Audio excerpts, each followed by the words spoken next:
Fine, bro. Welcome. Thanks for coming on board. It's good to be down in the cave where the magic happens. Although magic happens upstairs, downstairs, everywhere. Everywhere, bro. The whole facility. Yeah. Yeah, So it's Misfits HQ, but it's also a tanning salon. indeed, bro. Indeed.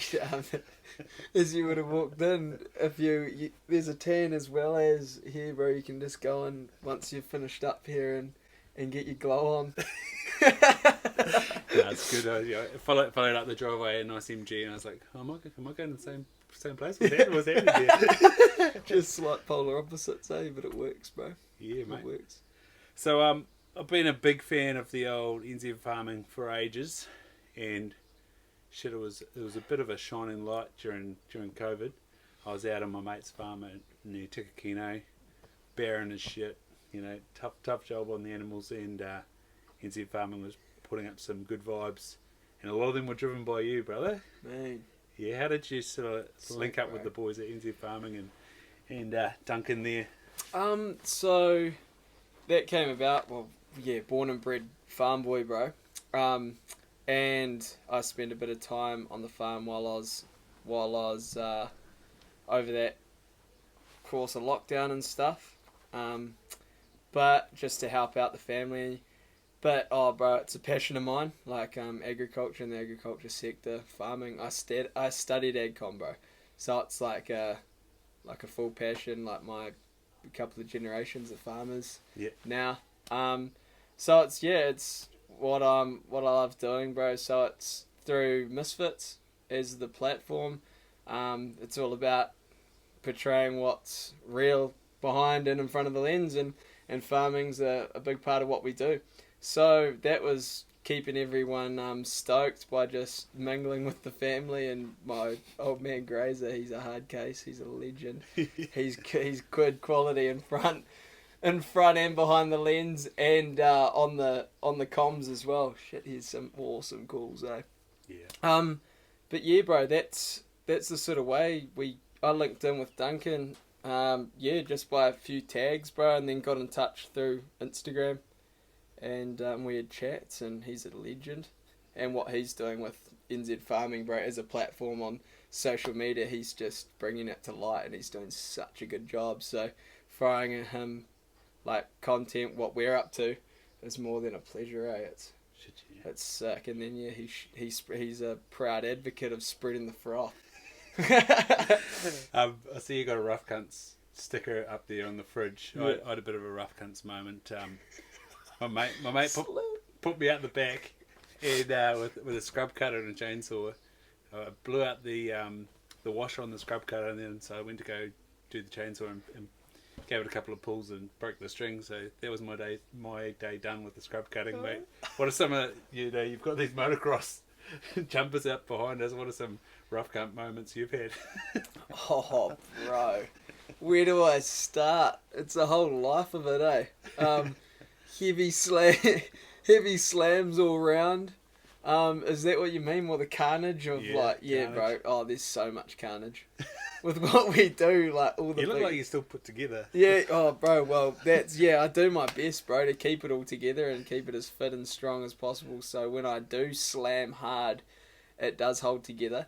But yeah, bro, over the course of time of moto, I've broke 14 different bones, eh? So it's quite gnarly. So I've had heaps of rough cut moments.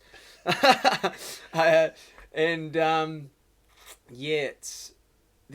happens all the time, bro. The boys take big slams, but holy entertainment, eh? Entertainment through the roof. All courses of action sports and on the beers, and just stories galore, bro. Some that will stay unsaid. Yeah. I watched your New Year's little snippet the other day in the kayak down the hill. Oh yeah. And I thought, bet you that went sideways. Yeah, bro. Oh, absolutely. One of the boys actually fully damaged his AC joint, eh? Cam Z, actually, the bro has been through the wars over the New Year's. Holy, he did. He surfed and skated down on the kayak with like 3 of the boys behind him, and like he went down, and then all the boys just landed on him and like fully folded him up, so he's still mending as we speak. But yeah, bro, like what we do, it involves carnage. That's just a part of it. It's part of what we do. Yeah, we had one of our boys at Sub Focus on the 30th there in the Mount. Hell of a gig. Yeah, he was moon booting it. I think he actually did all right on the barrier there. Actually, was must have said some nice words under the booming bass. But what was the setup for that camp? You're kind of sort of up on a little hill. Oh yeah, bro. Hill. Yeah. So we one of the bros, his old man actually has just got a wicked spot just out of Whangamata. And yeah, as you saw, we just packed that hill right out to capacity of cars and vans and trailers and all the jazz. So there's a lot going on, but yeah, that's one of the bros' places. It's such a sick slice of paradise. Yeah, and as Bachelorette 2 comes out next week, did I see a famous face on the start of that video? Yeah, bro, what are you talking about, my cousin? Is he your cousin? Yeah, bro. I've had much love, Quinn and Jake, holy. But yeah, bro, Quinn, yeah, the boy Quinn, he the legend, the man, the myth. Yeah, he was amongst the mission, New Year's Mish. And on that subject, Jake, the older brother, bro, he's in season 2. Oh. How good! Shit, yeah, Jake, we going for you, boy. Hey. Hell of a gig. Yeah, that's someone we've had on here a couple of times. Old Artie. Oh yeah, Mr. Presenter. Oh man, bro, he seems like a good follower. Oh, welcome. This is Luna, by the way, one of the pooches. The working dog. Yeah, the mission pooch. The one that lives the best life. Hey, you're on the podcast now. You get fed? Yeah, bro. Dude, well, you're looked after. You have the best life. Yeah. Sweet. So, what did you just get up to for the new year? So, bro, we took off on the 20th. So we had Cape Estate. Oh, yeah, Christmas here. We hosted that for the family this year, and then Cape Estate, bro. And then 27th, we hit the road. And we went north up the east coast. We first stopped in Waihi and stayed with a bit of family there and got a few waves and stuff. Yeah, which is pretty gnarly with that shark attack happening as well, not far down the track. That's pretty hectic. But yeah, got a few waves there and then kept moving. And went in, camped out in a wicked spot just out of Whangamata. And that was a sick free camping spot. And then, yeah, the day after we moved up to that hill. And that was sick, bro. Stayed in Whangamata for 2 or 3 days. Did other side. And then we went through, bro. Hit the road to Opedo Bay up in the Coromandel, which is absolutely beautiful, eh? Have you been there? No, I've been Whangapai and New Chums. Oh, yo. Yeah. Yeah, oosh.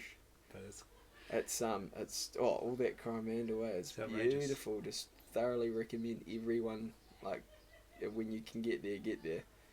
So we had just stayed on this epic place and went around and searching new territory out there, and then hit the road back to the west coast and got some waves in Raglan on the way home, and then came home, bro. So that was 10 days on the road, living out of the trailer. Yeah, that's what it's all about, bro. Full froth. I was about to say, you're full scope. Like, you're out on the water, you could be looking for fish, you could be looking for beaches, you could be looking for surf. Yeah. You're on the farm, on the hills, on the peak, or you're get into the mountains. You've done a few videos about how sick Hawke's Bay is, and I hear, being from Southland, and that's all I hear from Hawke's Bay locals is like, how good's this? It's pretty good. Yeah, bro. No, it's such a rad place. Eh? So stoked, and I feel just privileged to being brought up here and like what it has on offer. Like you see the stuff we get up to, bro. Like it is unlimited. You just got to go searching for it. People don't even realise it's in the backyard until you get out there and give it a crack. Yeah. But bro, it's everything we could ask for. Free ride motor facilities, mountain bike tracks, surf, skate parks. Yeah, and what's not here, bro, is within 2 hours drive. You know, like it's just such a mecca. I think it's just going to be such a growing place as this place gets more exposure, and it's just going to boom, eh? Yeah, but it's so sick, so stoked to be like proud Hawke's Bay boy. So how'd you just get your hands on a dish digger? A what? A dish digger. to make that river? What river? The one you put up the other day, how you opened up Oh, into the sea. bro! Oh, yeah. Nah, inside word, brother. Inside word from the council, eh? Yeah, one of the boys that works for the council flicked Misfits a message, and was like, "There's going to be an opening tomorrow or the next day." And I was like, "Sick!" And he's like, "Yeah, time, place, boom, we're there." Yeah, so it was council, bro. Like they were the ones that opened it up, and they do every so often.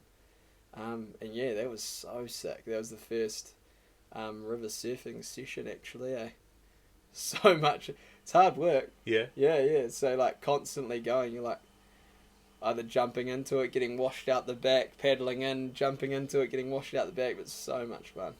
So how far out the back did you end up? Like, was it pretty easy to get back around, or did So you get swamped? I went out with Cam Z.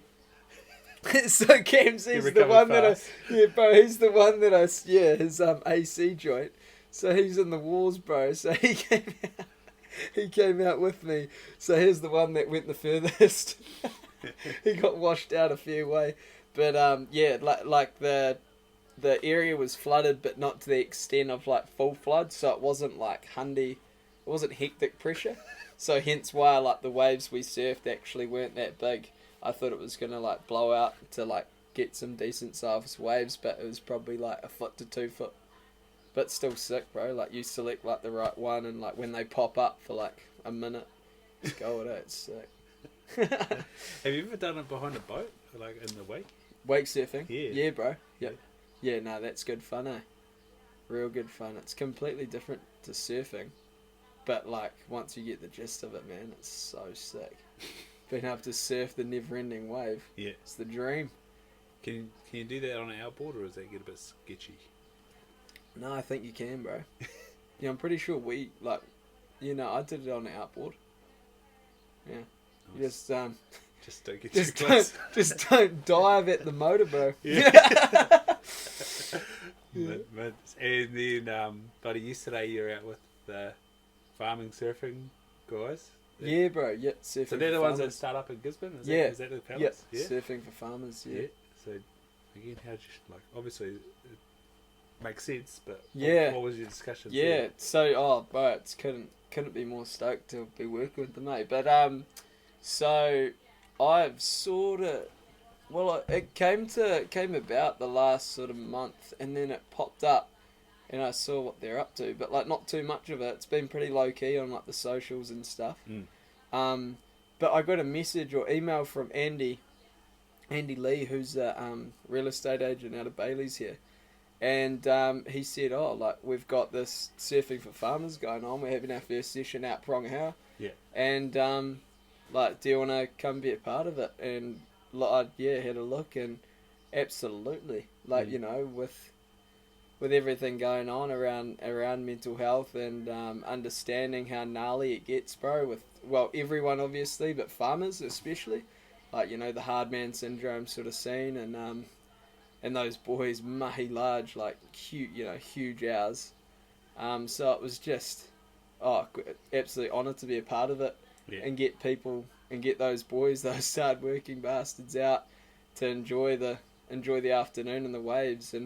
And like I've said before, like the ocean it's incredible, like the cleansing it can do for your soul, bro. Like it's helped me through some heavy stuff since our boy took his life a couple of months ago, and it's been huge healer for me, and like thinking space, but get away as well. Like you can escape and really just focus on where you're at, like living at the present moment, and so to get the farm boys out there, just couldn't be more stoked. And Jed, one of the bros, one of the Misfit boys, he's born and bred for farm as well, like out at Elsthorpe, and a keen surfer, and he shreds, bro. So he was like, "Oh, no brainer, yeah, bro, I'll come out." And so him and I rolled out with Mum. And Mum's just a full frother. She's a legend. So she was on the cam getting snaps and videos and stuff, and spreading the froth. She's such a legend. So yeah, no, it was real sick. So that came about, and we just put our hand up, make it happen. And once we say go, and it's all on, it's all on. So we're there. And it couldn't be more stoked with how it went. There's 37 farmers that turned up, eh? Wow. So there was a huge turnout, bro, for the first one. And apparently, well, it's only been a day, and there's already like a huge amount of noise out there for who's coming to the second, bro. So it's like, yeah, the more people in the water, the better, because it's just like it's a healer, man. It's the best place to be. Yeah, I know my mates at Tico, they, again, they're like mountains to the sea type people, and sick. I was trying to look out for them on the video, so if they weren't there, I'd imagine they'll be heading along there often, taking the longboard out to Waimanama or just, trying to cut the shortboards and things, but like, what a way to sort of unleash and, like you said, be real present in the moment. Like, I can't surf for shit, like I've been trying to ride a longboard and just getting that timing right, but like, I can imagine like what a buzz to nail that sort of bro, that sort of thing. Yeah, and that's just like anything, bro. It takes time to get good at shit. So it's like just stick at it and keep doing it. Whatever in that way makes you happy, just crank. Like, those boys had no clue, bro. Like, they've never surfed in their lives or never tried, and so they've, buddy. So how many people were like fresh to it? Pretty much all of them. Fuck yeah. No shit. So we've got those Legends Andy and stuff. Fortunately sponsored by like the vet clinic and out of Waipak. They sponsored boards and stuff, and it like the perfect long floaty boards. Yeah. And so they bought 10. They're gonna have to buy more, bro, with the amount of people that are gonna come out for sure. But like, it works so well, like the rotation of boards, and everyone was just so stoked in the water, man. Like, seeing it on their faces, man, it was just, it's what it's all about. Like, yes, he warms the soul and warms the heart. It was sick. And then getting these fellas and doing the surfing, bro, and then like the stoke after, just like while we're having a few beers and snags and yarns around the barbie, and no one wanted to leave, had to give the hurry up, and he had to give the boys the hurry up. But it was epic. Can't wait to the next one and to kick it off here and be a part of it and really push it for his, foreseeable future for sure. Mate, it's gonna be like a wave and just keep rolling, I'd say. Like, that's pretty awesome. Like you brought up Rideau there, man. Obviously, like, fucking everybody that saw that video was just cut to pieces. Like the end of the year, and when you put up that you were having a chat with me, I've had so many people reach out on my side of social media, being like, absolutely love what Misfits are doing. Like, Bryce Casey bringing it up. We've had Gareth from Victory Knives that was also friends with Bryce's mate, and they sort of set up Forest for the Trees, and this is just this story that keeps coming around, and like, we've had a couple of blokes I've talked to on this podcast talk about those dark times and just how just that next step just matters. What's it been like you spoke again the other day about talking about it, how sort of cathartic, and even yesterday with the surfing, like standing up and trying to tell that story. I could imagine there just must be that moment beforehand where you sort of bite your tongue and go, oh, what am I doing? But then once you get going, what does that feel like, man? Bro, it's like it's understanding it's bigger than me, bro.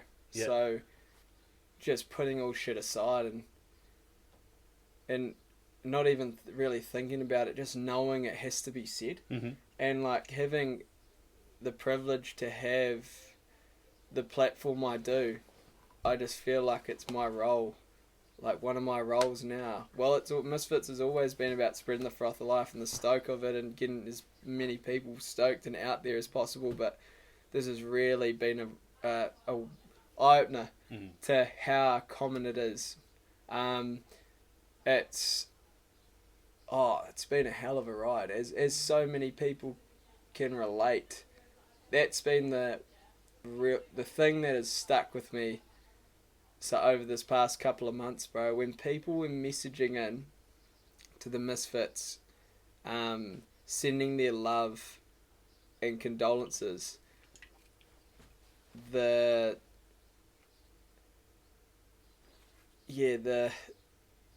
was wild how many people could relate through the loss of fathers, brothers, cousins, best mates.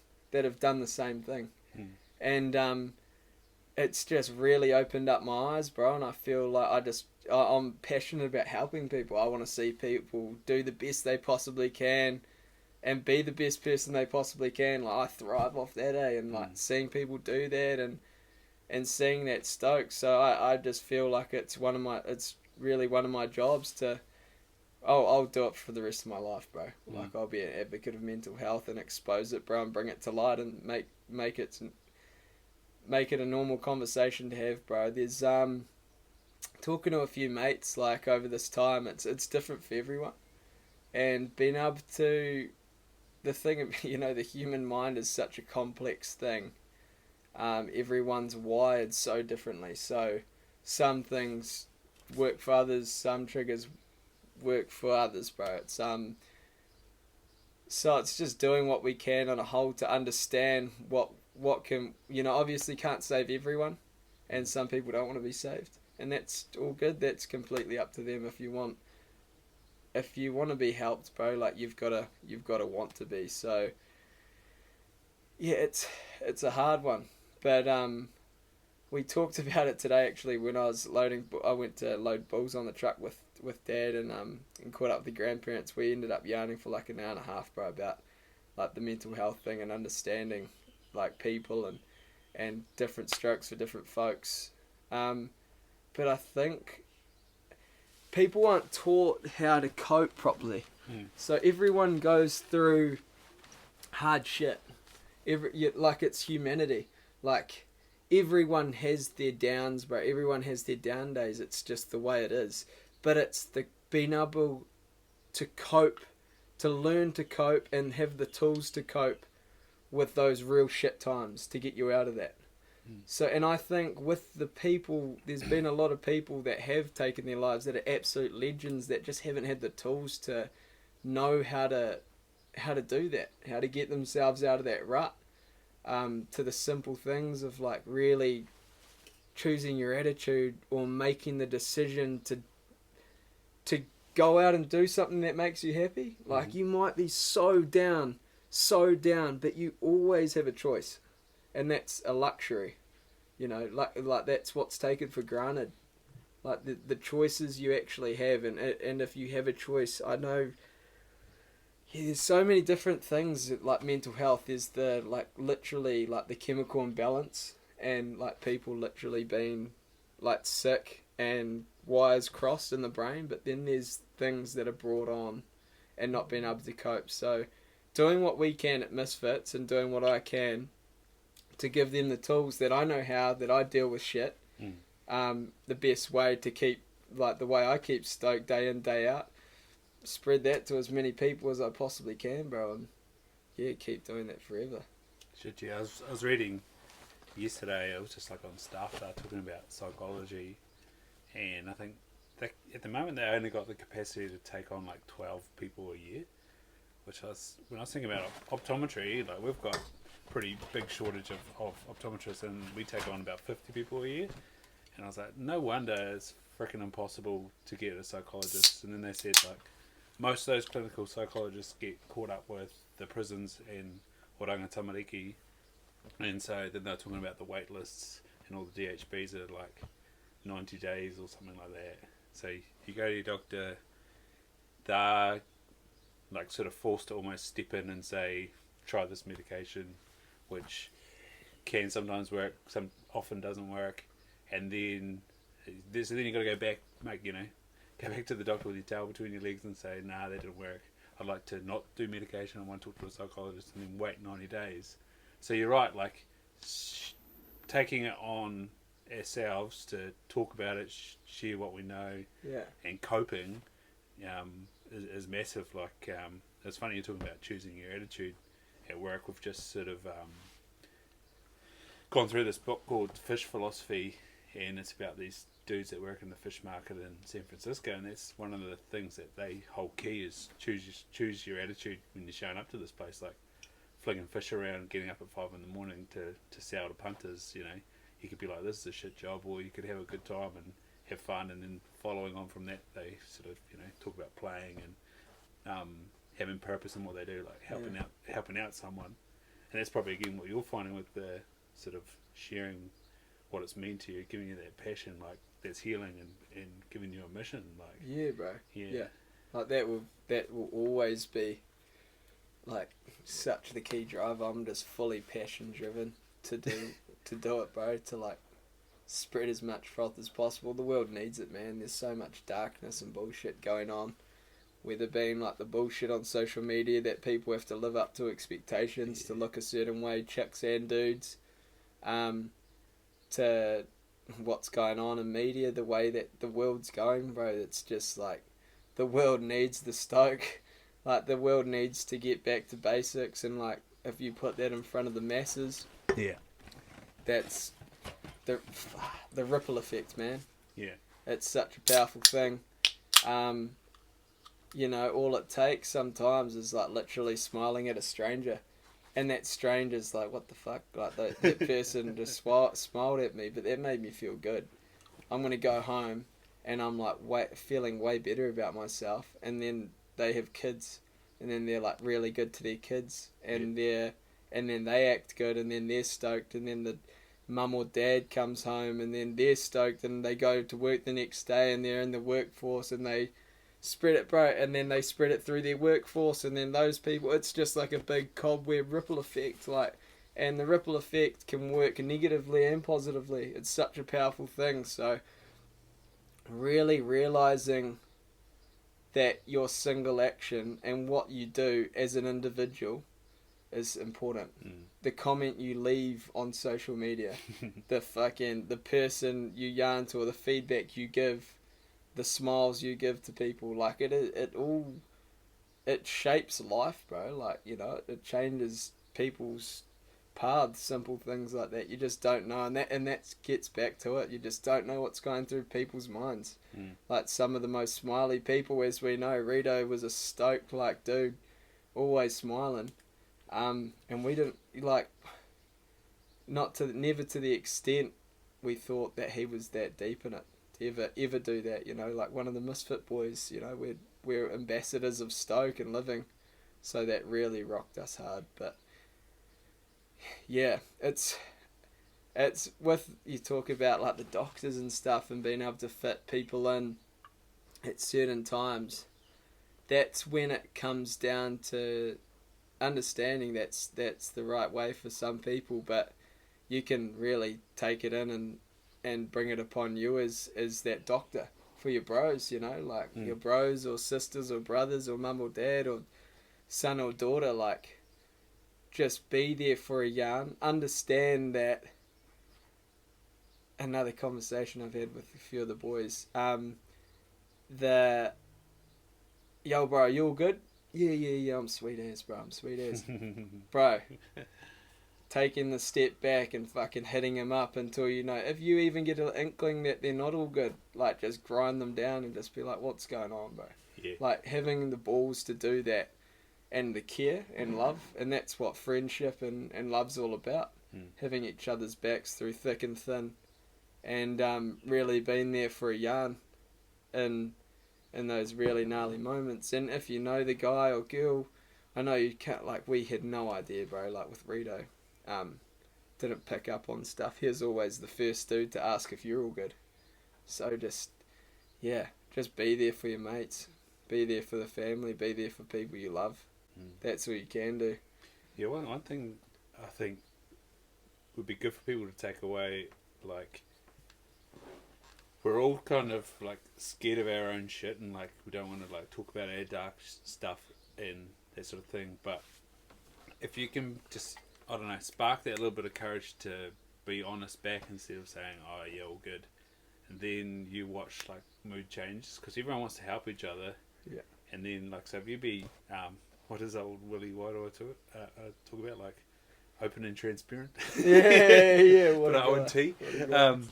Then you give permission for them to be open with you, and like, yeah, these last few months with I know with my mates, we've just sort of really been there for each other, and we've caught up lots, and I don't know, we've all, I don't know what it is, maybe it was COVID and being locked down and all that stuff, but yeah, what's it been now, like 7 or 8 years since we lived together in Auckland in a dungy old flat in Arch Hill to now we've caught up like 4 or 5 times in the last 6 months. It's like, Sick. yeah, all different parts of the country, but just making that effort again, and then having those combos again, just getting real tight and being a bit honest with each other that shit's good, but this element's not so good. Yeah, and it's hard, like you that comparison type stuff. Oh, my stuff's not that bad. But in yourself, you're not feeling that good. Yeah. And that's it as well, bro. Like the levels of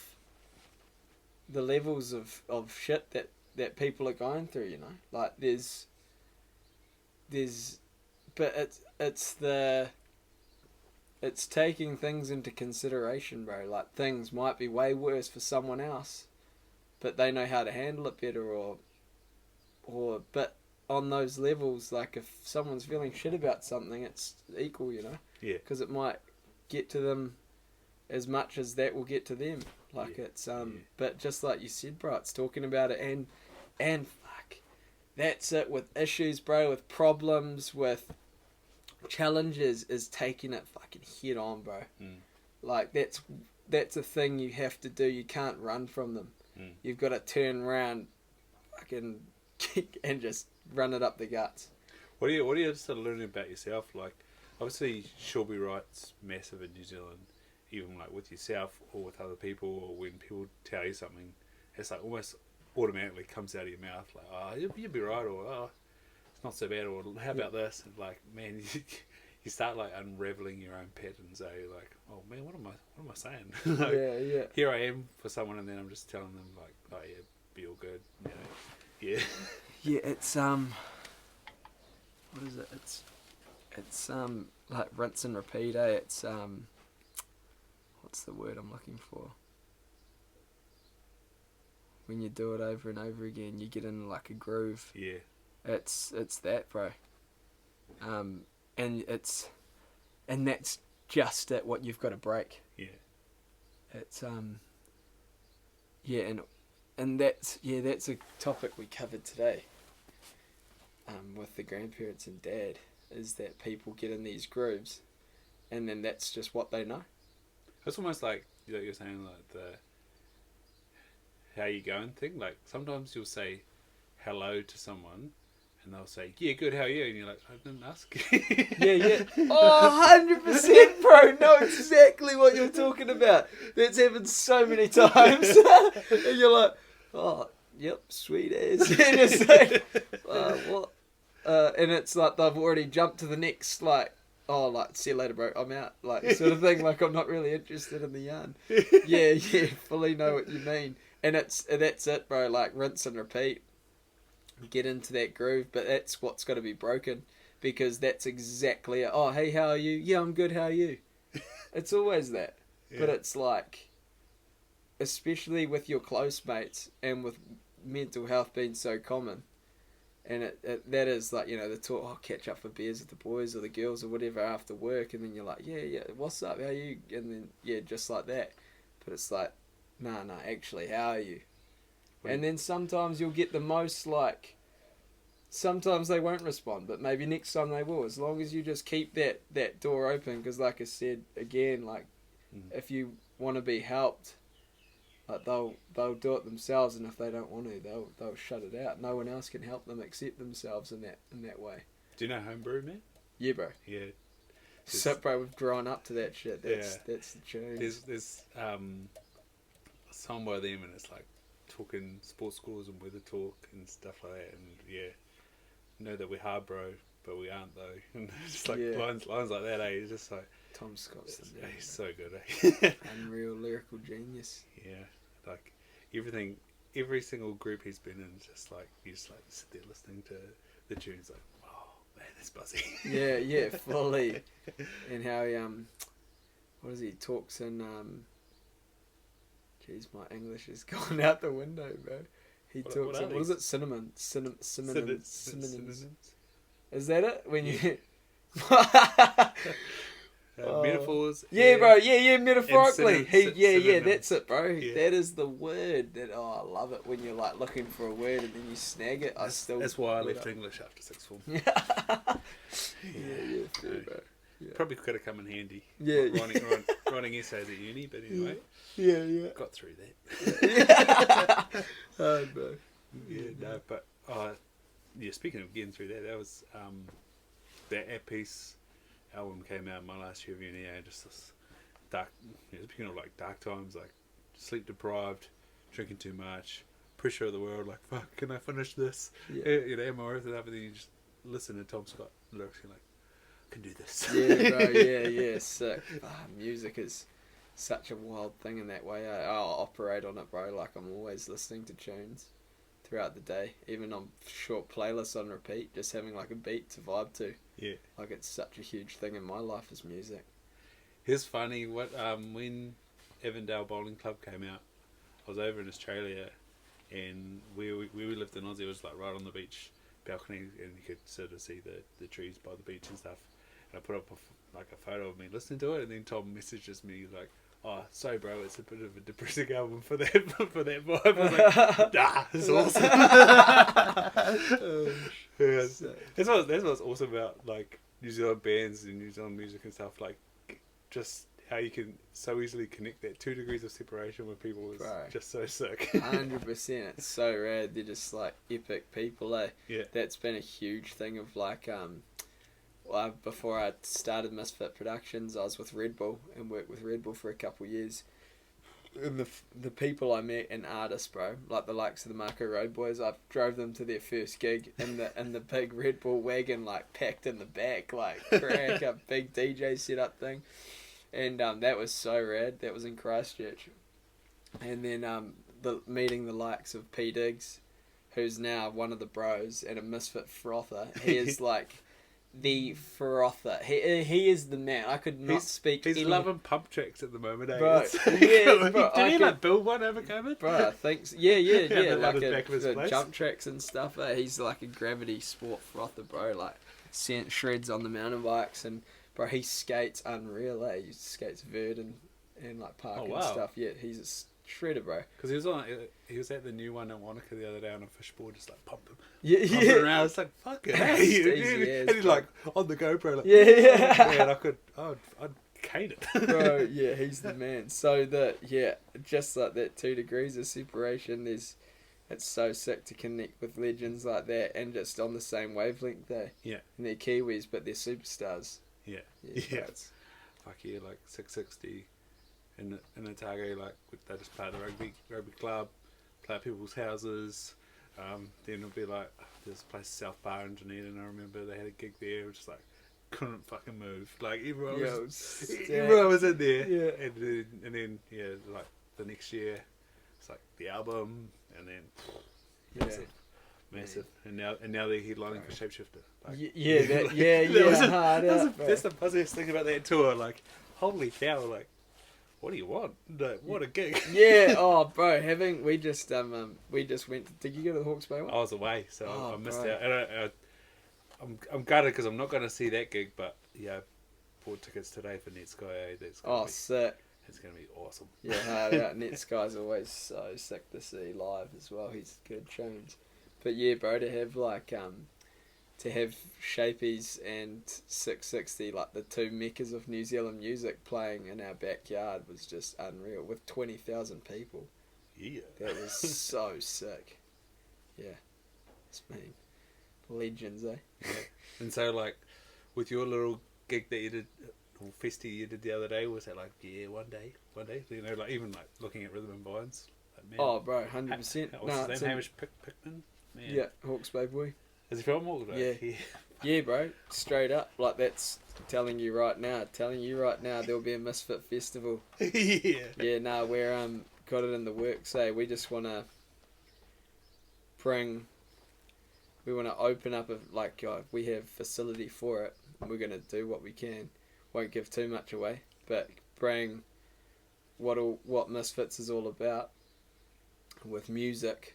So we're going to bring action, sports, music, food and art all together, bro, and just put on like the most wildest, sickest night.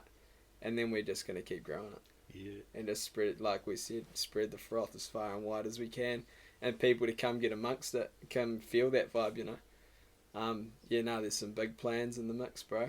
So the testing the waters with the Misfit Bush Diff was unreal, bro. Like everything could not have gone any better. There's the mushrooms over there. Yeah, bro. Yeah, Who did those? They're fucking awesome. Yeah, it's so sick, eh? Rhea McCall, bro. She's an incredible artist. Like, amazing artist, bro. She should be painting for music festivals all around the world. Well, she could. She just needs to be seen. So it's sick to show you guys her art. Yeah, bro, nuts. She did an amazing job on that with the colours and like the fluorescent stuff, and it all glows in the dark, bro, under blue lights. Yeah. So rad. Yeah, it's the Misfit music is a happening thing, eh? And we're just gonna keep. It's the spark of like what we're up to. And some boys are playing somewhere soon. Yeah, bro. Yeah. So we've got artists in the crew, eh? Like incredible artists. So we've got. So Cam Z, man of many talents. Keeps going Carnage, up. Yeah. Oh, he's my right-hand man, bro. He is the man. Camzilla. He shreds on a skateboard as well. Holy. Shreds on most things, to be honest. He just sends it. But yeah, he's an incredible rapper. An upcoming rapper. His freestyles are next level. And he's got a true gift, eh? So to have what's going on is... To have a platform for him to just send off is so sick. You guys would have seen heaps of his stuff, skating and getting smashed and shit. But yeah, Sea Mouse, who's just released his single, Purple Turtles, which is a vibe. It's one of the favourite tunes to date, like out of anything, bro. Like it is just does something for me. So and to see the momentum it's created with people frothing over it is sick. Did he find out who it was listening to it in the States? Yeah, he's got a few people in the States, bro. I don't know. No, just not the sure. Power of Spotify. Yeah, how good, bro. Adding to playlists. The power of social media, right? Unreal. Then Izzy on the decks, bro. He's an upcoming DJ. We've got E-Dog as well. That's like an unreal drum and bass DJ that's coming through. There's a heap of artists. Joe Cole, bro. Zonny's another rapper and producing, starting to really produce some sick beats. Cool. So there's a whole, the music vibe of, it's such a big part of what we do at Misfits. It's what brings it all together, you know? We have this sendy, sick content, but what really, what makes you feel that is the vibe of the tunes we put it to. So, we're just massive musos, eh? So to be able to push the boys and, manage them in that way, to help them grow as big as we possibly can for them, it's absolute pleasure. Yeah, they're performing at their first festival this weekend. This weekend at that weekend. So it's the first that weekend festival thrown by the boys from the Longline Classic, who absolutely smashed out of the park. Kurt Baker and James Bristow. They are top blokes as well, young fellas, go-getters. So it's sick to be working with those lads. So what Longline is in Longline Classic, bro. So that's what they called it. It was in Gisborne, and it sold out. And it was their first. It was the first music festival in the world after COVID, bro. So massive ups to those boys, and the vibe and the artists were incredible. Bringing Scribe back. Yeah. Oh, bro, he is a top dog, eh? It was so sick to have him back on stage. Not many, if any. Yeah, bro. The Crusader. Yeah. That was a vibe. There's one song he did with P Money back in the day. I can't even remember what it was, but shit, he's good. Bro, so sick. He's one of the New Zealand icons of rap music, eh? But then he went off, did his thing, but sick to see him back. That was his first performance as well. Have you seen that? It's might have been 20 years of Dirty Records. They had Scribe, PNC, and David Dallas and P Money on the decks at Georgia Funeral. Right, PNC, I remember. Yeah. Yeah, fuck, it's a good track. It's a good track. Sick. And they do it over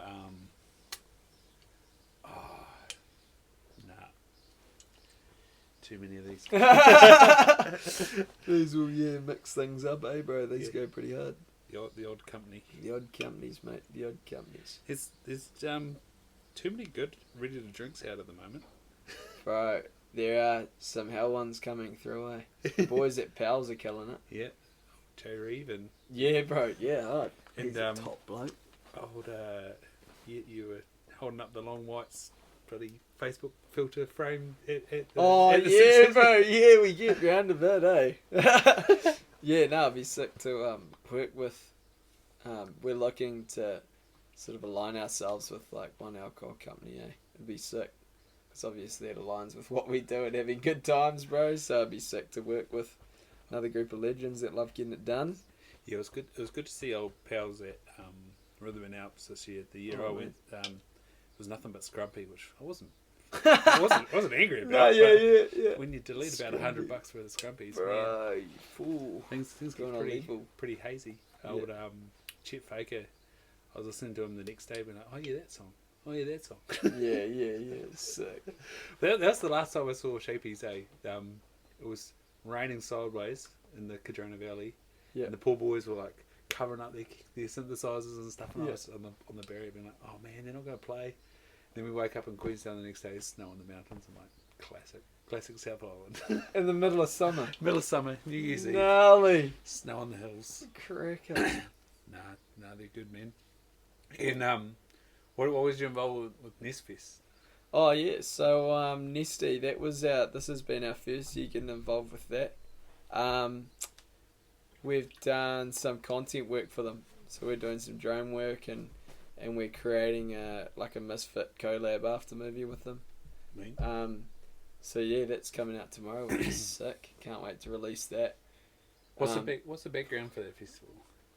Just like something hip at Black Barn, something hip with something posh. Bro, yeah, it's like I don't know. The bro, again, absolutely smashing it, eh? Yeah, it's a vibe. It's a sick, like just full like surfy hippie vibe, eh? And yeah, this year they absolutely smashed out of the park. So hats off to that. There's what was it? 4,000?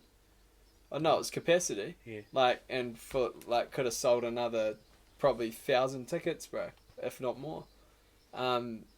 But yeah, Nesty, bro, it's now like spread far and wide. There's like cats that came all around the country to be there, and the tickets were high demand. But yeah, stoked to be working with those boys. Look forward to, like, we want to create official content with them next year, like after movies and stuff. So yeah, you wait until you see the Misfit Nestfest after movie this year, and no doubt you'll want it officially next year. So what's the process, man? You just have like a massive cutting room floor? yeah, bro. Yeah, nuts. In terms of what? Like you go out to, say, a gig where you guys go out and do a session. It's just like keep the cameras rolling, and then just snip it up. Yeah, bro. Yeah. So fortunately now having the main man Jussie, who's an absolute gun on behind the lens and in post-production, like his editing skills are like next level. I've actually, like, who I can compare his editing skills with is the dude that does the Chainsmokers videos. Like he does, no shit, he matches him. So stoked to have him on the team to be able to work and like capture what we do in sendy ways, but also like portray it in the way we want to. But yeah, bro, just get heaps of content, heaps of shots, like the whole process of it. Yeah, just shooting the moments, capturing the moments, and then breaking it down, downloading the content, getting it into hard drives, then taking that content from hard drives and putting it into the editing software, and that's where you sift through like the shots of what you want, and then you have sifted through that.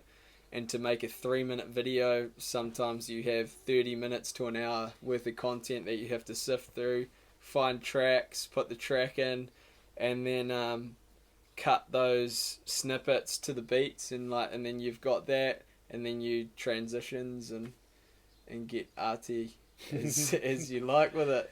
Get some cool graphics and stuff. Yeah, bro. So it's like a hell of a process, but I love it. It's been so sick. Pretty much all self-taught, and my partner Mickey, she's an ace. Oh well, she introduced me to Adobe Premiere Pro, so how good. Yeah. And do you worry much about preset, or it's always creative? It's pretty much roll heaps of presets, bro. Like yeah. For talking about transitions and stuff. Yeah, bro. You already have like downloaded presets for it. Yeah. Makes the job way easier. Makes it more simple. Yeah, but again, like I don't know. It just depends. And like getting creative. I don't know if something fits and you're like, oh, you want to like make it move to a certain way, or yeah, I don't know, bit of both. Yeah. And so how do you guys balance that, like being out there having fun with getting the shot? Bro, there is so much. That's the thing, eh? And like probably people don't understand. There's so much work that goes in behind the scenes, and like for me personally, running the business and like making it all happen. There is like, I live and breathe it. Like I'm literally waking up every morning at the crack of dawn and working all the way through training, like getting it all, and I'd get home at like, so it's, bro, for me it's like 7:30 till 7:30. So it's like full 12-hour days every day. You're good, bro. Wrong hole. Yeah. So it's like full 7:30 till 7:30 days, bro. So there's like, and that consists of admin behind emailing, making shit happen, to editing, to breaking content down from the missions we've just cut. So we've gone and sent it in the weekend, or like sent it on one of the nights or whatever, session that, and then get the content, break that down. And then, as you know, we're so active on social media, so I've like already got that in, and then we're posting 2 to 3 times a day and keeping so active on stories, so just getting everything set with that. So there's like so many components and moving cogs in the business now, and the brand with what's cranking. It's just so busy, and like it's such hard work, but I absolutely love every moment of it. Just like I said, it's so passion driven. It's to wake up and do exactly what I want to do every single day is just the dream. So yeah, I'm fortunate, but yeah, work bloody hard for it, bro. And there's so much fun.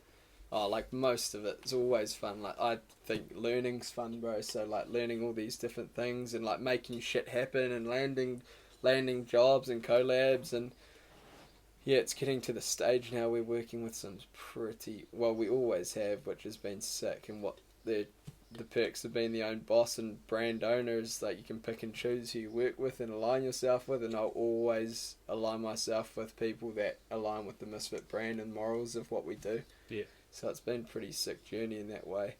But yeah, bro, a lot of work from all 3 sectors, you know, the content creation side, the merchandise, which the clothing brand it's selling all around New Zealand now and pumping like every week, and through surf shops is growing up the East Coast, and then events, bro. So got the hands full, man. I'm fortunate to have an awesome partner, Mickey, and the family, but the bros as well, the crew that's super supportive and proud to represent, and that you know, a few boys are starting to put their hands up even more to help out where they can and take the weight off me, because it's getting hectic now to the point, like, you know, it's real hectic for the solo, just handling it all by myself. So to now be branching out and have boys take some weight and get some shit done is wicked. So, and we're starting to look for like we've got a Hannah who's Jussie's missus, the editor and shooter. His missus is getting into PR and management, so she's we caught up last week about doing some goal setting for 2021 and had a really good chat for a couple hours and getting into that. So it's sick to have her starting to work with her. Man, worst comes to worst, mate, you could go work for Hotuma and, you know, move some fertiliser. Yeah, sick, bro. Put your AgCom degree to good use. Yeah.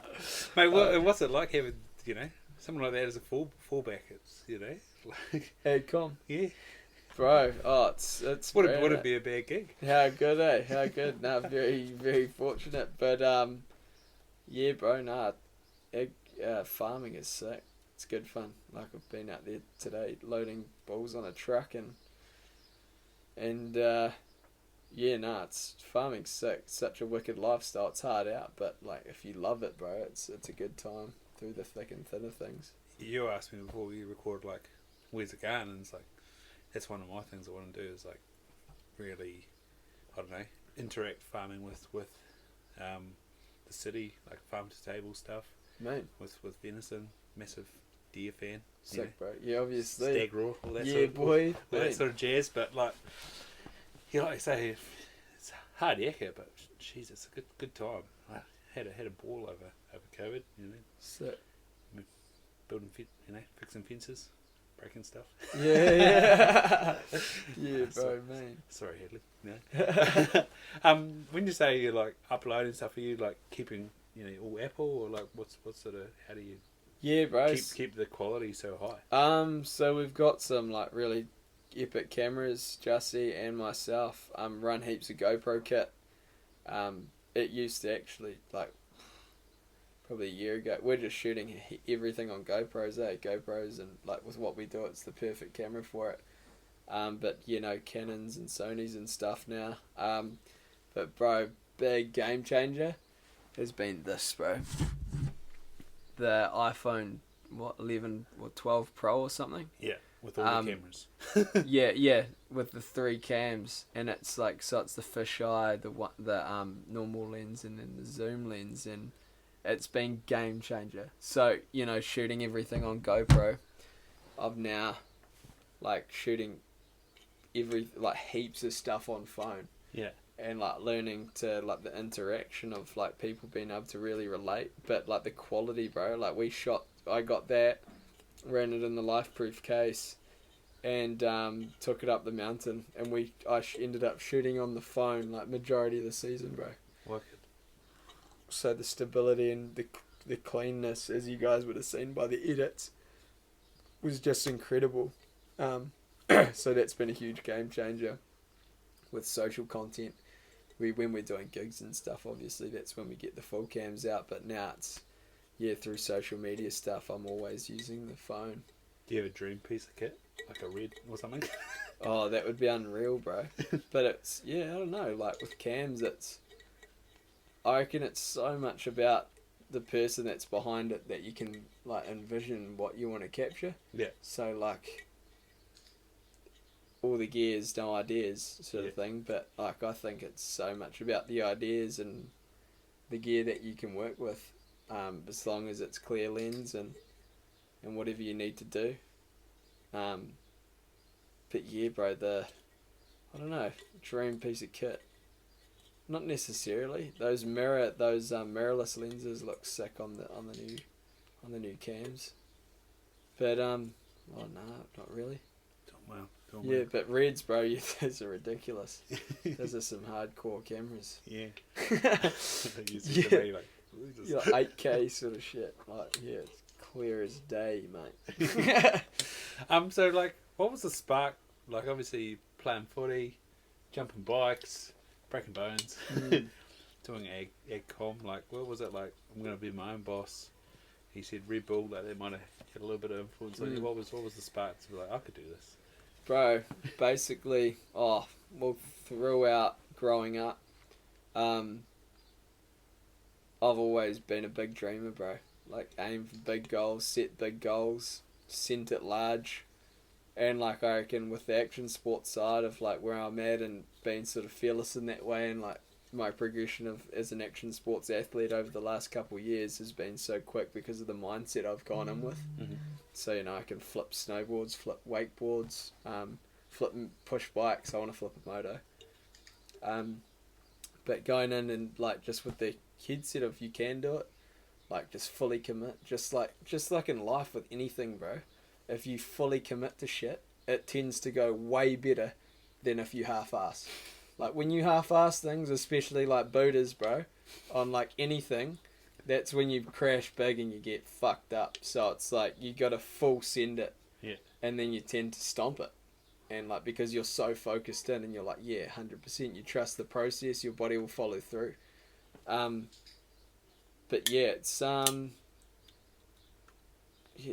a hell of a journey, and but always having the mindset as well, bro, to I've always grown up in my own head that I'm going to be my own boss, and as soon as I have the opportunity to go out and do what I want, like to chase the dream no matter what, I'm going to do it.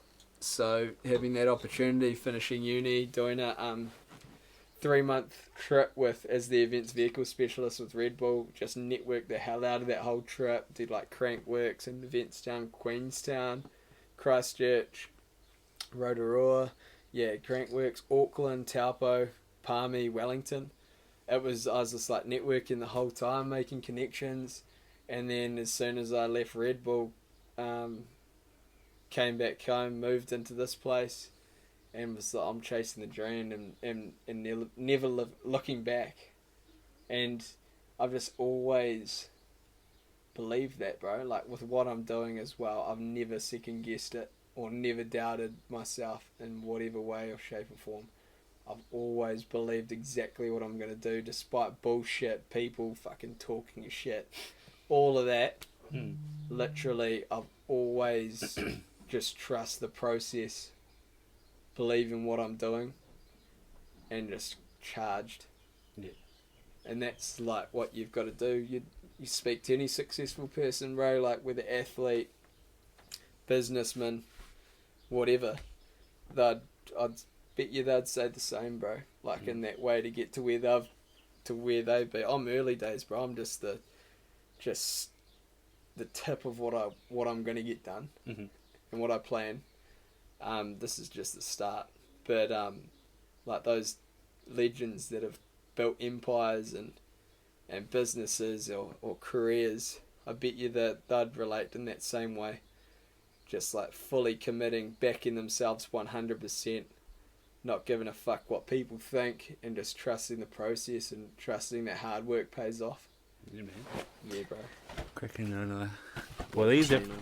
Well, cheers, bro. Yeah, so it's like I've just always had that mindset, bro. Yeah. Like, Where do you reckon that opportunity? Like, I'm backing yourself comes from? Like, obviously, you know, Hastings Boys is pretty formidable. You know, they're well known. Like, is that the vibe at the school? Like, that's what I said to my mate about Hamilton Boys. Like, is that the vibe of the school? And he kind of said, yeah, like day one, third form. You know, come here, get after it, be the best you can be. Like, is that the sort of same things? Yeah, bro. It's a huge mix at Hastings Boys. I'm so the whole thing. Like so fortunate. I reckon to go to that school. Having sons, bro, I'd send them there. Yeah. Like just learning about different walks of life, bro. Appreciation. Yeah. Like I've been so fortunate to grow up the way I have. Been born and bred of a farm. Like I've been put to work over the school holidays and shit. Learnt work ethic, like crutching sheep and doing when we had vineyard work, like doing the mahi, bro. And like all that work ethic, it's come through as well with Hastings Boys. Like understanding the different walks of life, and it makes you like in that way more understanding about people. Like mixed cultures, bro, is a huge one in Hastings Boys. I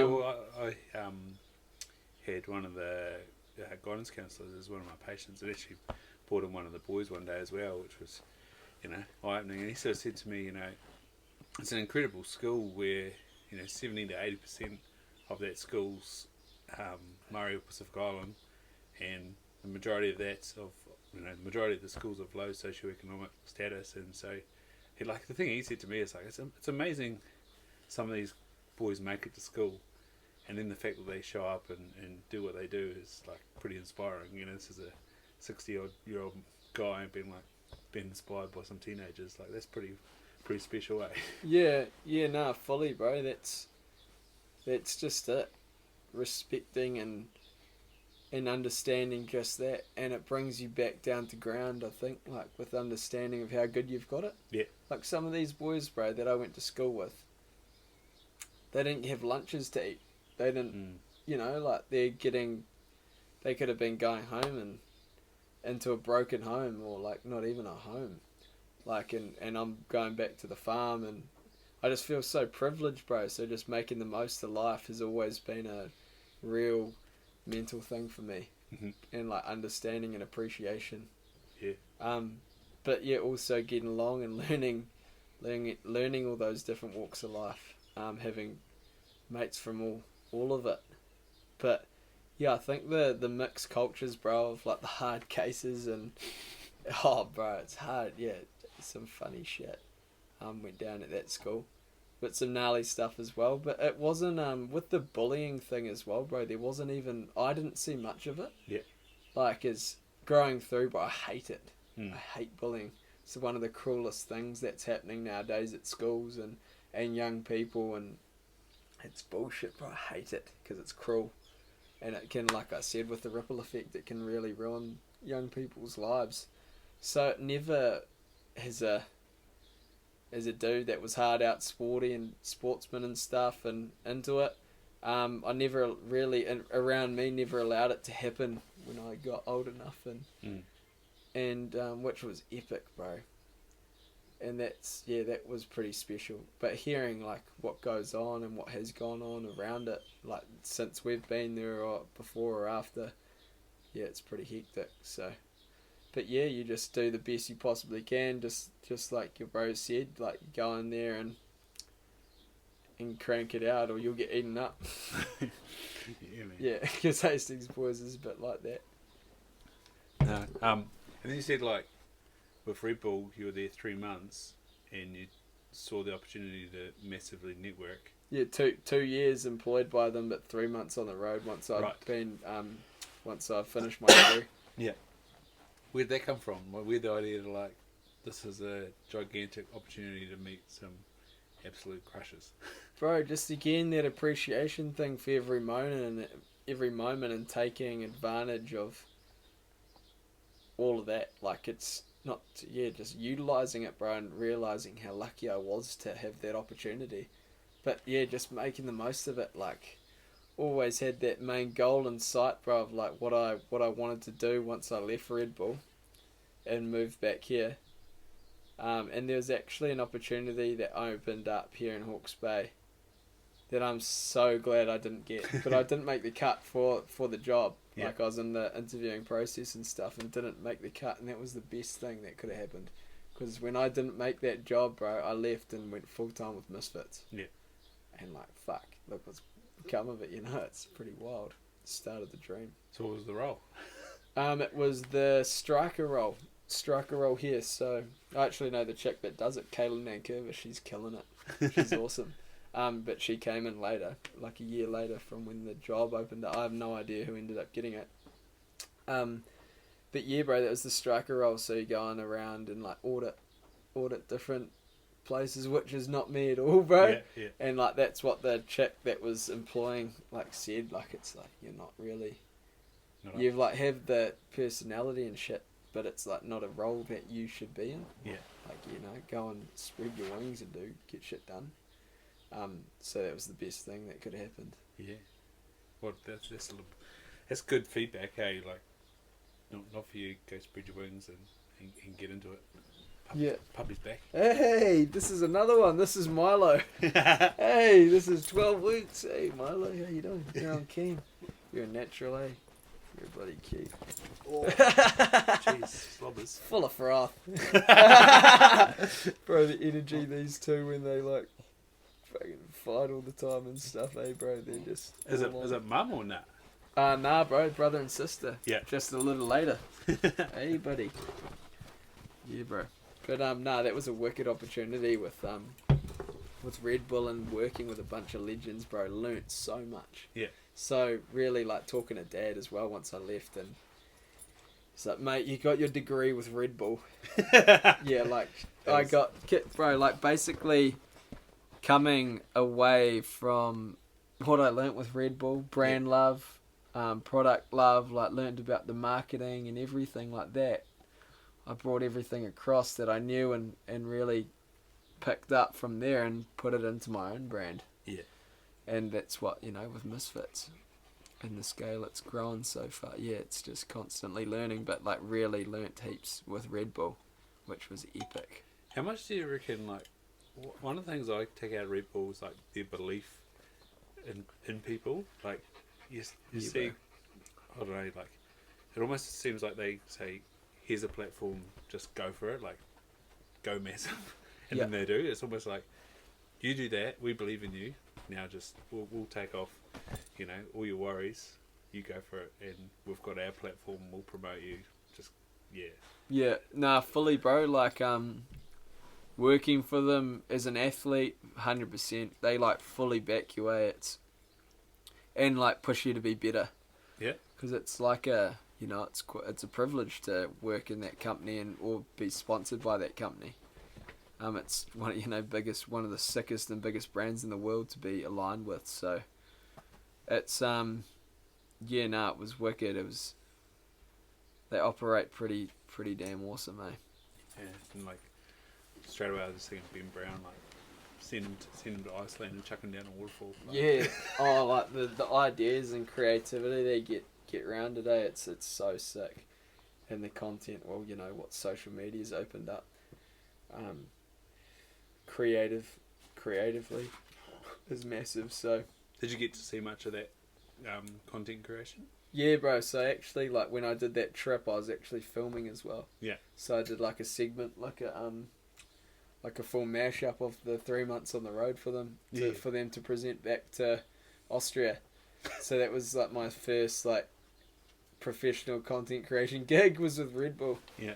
Yeah, which was so sick for the opportunity. And then, bro, after that was Alpine Stars. Cool. So that was with Shane King, absolute legend. He was the 500cc world motocross champion. Yeah. Back in 1996, I think. So when I was born. Yeah. And still keep in touch, bro. And we're gonna, some stuff going on, bro, right now. So, but yeah, Kevin, and I touched base and networked with him and caught up with him at Crankworks, bro, on that trip. Cool. So, like that networking and him trusting me, and then went and shooting the Alpine Stars gig. Little did I know, I thought it was the Alpine Stars in New Zealand. It was for the Alpine Stars international platform. So it was just like, what, bro? Like when he dropped that on me, I was like, holy shit, that is sick. Let's get it. Yeah. Yeah. So like, New Zealand has all these blokes and girls, like so many chicks out there crushing it. On the back blocks, or in skate bowls and stuff like that, out surfing. What do you reckon is key in action sports in New Zealand to make it? And in what way do you mean? Like what's key for that athlete to make it? Yeah, like do you think it's partly creating opportunities to get out there? Yeah. Yeah. Like so, how do you move from the back blocks or the small beaches, or those little trails on the mountains? Yeah. To bro, do you know what? It's like right now where we're at with social media, the power of it is a free marketing platform being Instagram and so forth. Yeah. Like, it is ridiculous what you can get through exposure of that. So it's like, I think if you're talented and you want to push to be professional, create content, pump it through social media platforms, get in touch with brands and businesses on social media, like even send them your stuff. Bro, hit DMs, bro, like... You sound like Gary Vee, mate. Yeah, straight up. Oh, he's a legend as well. I follow him, bro, on TikTok, So good, so good. One of the 15 people I follow. It's Misfits follows, I should say. But, it's like hit the DMs, bro. Like, if you're shredding, get someone to film you, make videos, get photos, create a platform, or it's like, you can use Instagram as a portfolio. Like, and that's literally what it is now. To sponsors and brands, that's what they want to see, is like content, and then and following and etc. That will come though. Just don't worry about that following bullshit though. Just do what makes you happy and make the content you want, and just drive with it. But yeah, I'd recommend to talented athletes of like the action sports world, go hard through social media. Yeah. Like the free ride scene now, like the free surfing, free ride moto, free ride mountain biking, like it's free snowboarding. Like you know, you've got cats and you get sponsored now. It's a completely different world. Like it used to be all competition with action sports. Like you'd have to compete to make a living. But now the sponsors, obviously, it's the audience, bro. You've got way more people. Even like Ben Brown, like he's like a downriver kayaker, but it's like you say, it's just free. Like find a waterfall, find a rapid. Yeah, let's get it on film. Go send it, bro. Yeah. And then boom, exposure. It's branded up. It's sponsored, and that's how you get it done. And that's the comeback, bro. And like Red Bull paying him to go and send it. And then they brand them all up and then brand it with Red Bull. It's like exposure and millions of people watch it. Boom. Yeah. No. Yeah, it's sick. And then on the flip side, like you said, like don't chase the followers. The followers will come. And then you also spoke about the online bullying and the bad shit about bad side of social media. Like I don't know. Have you sort of had much of that? I find like in my platform, and it's not big, but I curate it to be positive, and if someone's like bringing me down, I'll just get rid of it. Like, yeah, 100%. Yeah, bro. What the fuck? go and spread your shit energy somewhere else, man. Yeah. Like 100% the same, bro. Like with that, do what I have a written document on my wall, bro, that I've stuck up, and it's on it is I create content because I love to create content. And that's what I've always focused on, bro. I've just always created content that I love to do. Like, I haven't shaped it to fit anyone's mold. Created my own. And that's what you got to do. Like, people don't want to see you trying to be someone else. Be you. Just like I said, like at the start, bro. Like, embrace your individuality. And is that a word? Yeah, that's sick. And run with it, and that's what like people again that comes back to the comparison and comparing yourself against people with social media, because they have to live up to a certain like look or expectation. But bro, just do your thing, like, or chicks, whatever, and rock it down, because there's only one of you on this planet. So, but yeah, bro, with the haters, don't even take any notice. They're just, most of them, learning about how the human brain works, like over the last, over heaps recently and stuff, but over the last few years, negativity of like what you're driving with positivity, it tends to be deep-rooted issues in themselves or complete jealousy. Like, it just makes no sense. Like, when someone's trying to bring someone down for being positive or getting shit done, it is completely irrational. So why would you try to be rational with an irrational person? That's good, man. Yeah. And like, you guys spoken about your why on a couple of clips and things, just, bringing the froth, like, and then you said making sure that everything aligns, that makes it easy. It's a bit like, having a why makes things easy, because you know what makes sense, and if it falls outside of that, you can feel good about it. Like for me, I've got written down improving people's lives and helping them see to the best of their ability. Like, that can be as an optometrist, or that can be real broad. Like, whatever you want. Like, see the world to however you can bloody get after it. Yeah, 100%, bro. That's exactly it. And everyone's different, and like that, the saying you live by. Yeah. You can relate that to anything. Yeah, and then also it's like you look for that in other people. Like, is this person bettering my life, bettering other people's life? Yep. Well, then, shit, there's someone I want to vibe with, hey? Bro, that is 100% that your vibe attracts your tribe, bro. Yeah. And that's what goes on. But if someone's fucking with your vibe, if someone's trying to bring you down, if they don't get the gist, or or if they're acting a certain way, get rid of them, bro, because you don't need that shit in your life. Like, life's already hectic as it is, or like, just, you don't need negative people around you. Like, you don't need any of that. You know, life, like we talked about, throws curveballs at you all the time. So why would you surround yourself with negativity and people that don't? So if you want to get shit done, hang out with people that want to get shit done. And if you're hanging out with people that don't, separate yourself from them. It might be tough. Like, you might have grown up with them, but leave. Like, if you want to fly and do big things and they're stuck in their own ways, which is completely up to them, respect that and go do your own thing. Find another group of mates. Might be, you know, easier said than done, but it's legit. Like, it's got to happen. Yeah, I've had a thing for while I was training. That was Circle of Savages. I just made it up for myself, but yeah, I just keep that vibe going. Like, yeah. This is the vibe. I'm doing shit. You do shit that inspires me. You know, nobody knows who's in the Circle of Savages, but just people that, you know, getting after it. And it's big vibes. Man, that's it, bro. Like, surround yourself with winners. Yeah. Just that. Like that. Bro, mates are there for you to make you, like, you've got to get that return thing. You put time into them. Yeah. It's a two-way street.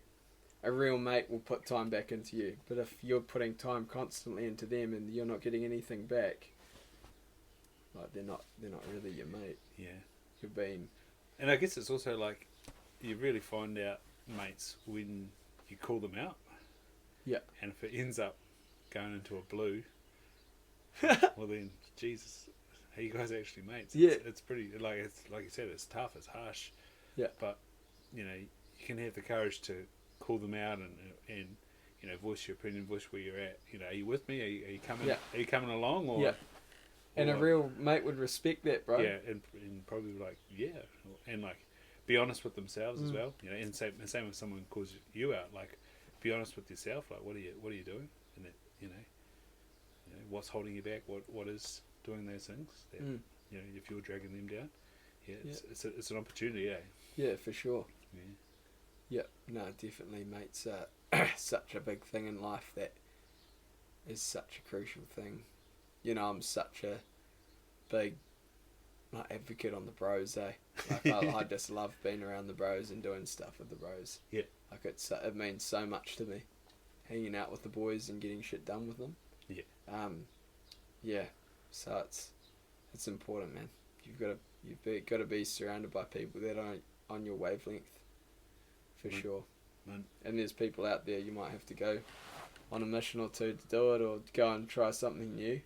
Yeah, like, but whatever you tend to love in life, whether it be an activity of some sort, you tend to find people that vibe with you. And like, you might not know, but you've done a day's riding with them or something, you're like, bro, I feel like I've known you for like ever. You know? Man, yeah. So where do people find it, bro? It's obviously the gram. It's massive. Yeah. But where else, bro? YouTube? Yeah. Misfits? Yeah. Yeah, bro. So like, Instagram's the main platform, but as well TikTok, bro. So we've got 64,500 followers on TikTok. Yeah. Yeah. So we plug in the same content through Instagram and TikTok, and like heaps of raw stuff through TikTok. Which is pretty sick. We have no idea how the platform works, bro. We're literally having it as a bank of like sick content that we do, but like have no idea how the algorithms work and shit goes viral, and like I've still to this day no idea what that app had. I do have an account because, speaking of Gary V, when he was talking about Musically back in the day, yeah, I signed up and I think I made like 2 videos. I was like, I don't get this. And sure enough, now it's TikTok and it's freaking worldwide. Oh, no shit. Yeah. Is it? Oh, yeah. So, like, if I go and download TikTok, I have an account. Oh, right. No, crack up, bro. Yeah, because of the old mate, Gary V. Oh, what a guy. Yeah, no, he's a ledge. But yeah, bro, so, yeah, Instagram, TikTok, we have a YouTube, which we throw all the long videos up on. Facebook, for those older viewers. Yeah. Yeah, if you want to write a unlimited word rant. Yeah. Hard, bro. Yeah. So that, and then, yeah, those are the main... Oh, and then website, obviously. So the website has pretty much everything on there. So website has all the, like, our own full merch. Yeah. Which you can go and buy anything online at any time. Yeah. And then the content creation stuff, as well as like everything that's about the brand, and pretty good description of what it's all about in a short. So it's more than a shop. Yeah, bro. Yeah. So there's the shop, and then there's the main landing page, which talks about what we do, why we do it, and then with our why video up, and then the content creation page, which is like videography and collaborations, and the get in touch page if you want to work with us. Nice. Yeah, bro. So like the whole 9 yards of social media. Yep. We're on it. It's got it covered. Yeah. Sweet, bro. So the finisher is it's what's something that shows up in your life when things are going sick, frothing as you like to say. Yeah. Or a sort of mantra or quote or way you live your life that never does you wrong. So if you're doing that thing, then things go well. People always take time on this one, don't worry. Send it. Send it. Hold it wide. Send it. Where's hold it wide from? Is that going around a bend in motocross? Oh, just moto. Yeah. Just like full throttle. Just hit it wide, bro. That's live like I said in the why video, just live life stoked. Make the most of life. Like you only have one. So just get out there, get after it and send it. Mine. That was awesome. Man. Yeah, bro. Wrap it up. Cheers. Sick, bro. Work it.